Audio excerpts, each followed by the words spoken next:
ધરાશાયી શ્રમજીવી સોસાયટીમાં જર્જરિત મકાન ધરાશાયી થયું છે, જ્યાં મકાન ધરાશાયી થતા એક વ્યક્તિનું મોત થયું. તંત્રએ કાટમાળ હટાવવાની કામગીરી હાથ ધરી છે. જર્જરિત મકાન ખાલી કરવા માટે લોકોને તંત્રની અપીલ છે.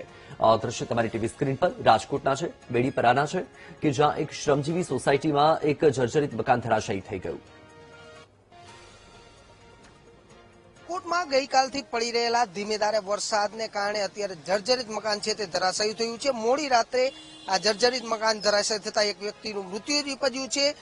રાજકોટના હું આજે દ્રશ્યો દેખાડવા માંગીશ. રાજકોટના બેડીપરા શ્રમજીવી સોસાયટીના જે દ્રશ્યો છે કે જ્યાં મોડી રાત્રે મકાન ધરાશાયી થતા અજય બેલદાર નામના વ્યક્તિનું મૃત્યુ નીપજ્યું છે.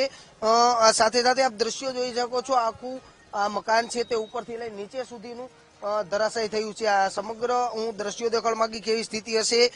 રાજકોટ મહાનગરપાલિકા એક તરફ જર્જરિત મકાનોને નોટિસ આપી રહી છે, પરંતુ આ જર્જરિત મકાનોને નોટિસ આપ્યા બાદ તેઓ ખાલી નથી કરાવતા ને તેના પરિણામના ભોગે કોક લોકોનો જીવ લેવાય છે. આ જો વહેલી સવારે ઘટના બની તો અહીંયા આસપાસ કેટલાય લોકો આવતા હોય છે. આ મંદિર છે અહીંયા પાસમાં, સાથે દુકાનમાં ખરીદી કરવા તો મોટી દુર્ઘટના છે તે સર્જાઈ શકત. આ રાજકોટના શ્રમજીવી સોસાયટી વિસ્તારના દ્રશ્યો છે, બેડીપરા વિસ્તારના, કે જ્યાં મકાન ધરાશાયી થતા એક વ્યક્તિનું મૃત્યુ નીપજી ચૂક્યો છે. હજુ આ જે મકાન છે તે આખું જર્જરિત હાલતમાં આપ દ્રશ્યોમાં જોઈ શકો છો. અહીંયા જે દ્રશ્યોમાં જોઈ શકાય છે કે અહીંયા દુકાનના અંદર સામાન પણ પડ્યો છે, એટલે દુકાન હશે તેવું અત્યારે માનવામાં આવી રહ્યું છે.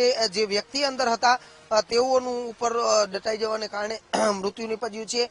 મહાનગરપાલિકા દ્વારા કાટમાળ છે તે દૂર કરવામાં આવ્યો છે. રાજકોટમાં જેટના જર્જરિત મકાનોનો સર્વે જ માત્ર થયો તે મકાનો ખાલી ન કરવામાં આવ્યા, તેને પરિણામે એક વ્યક્તિનું મૃત્યુ છે તે નીપજ્યું છે. કેમેરામેન નિશ્ચિત ગઢિયા સાથે સની મેયર.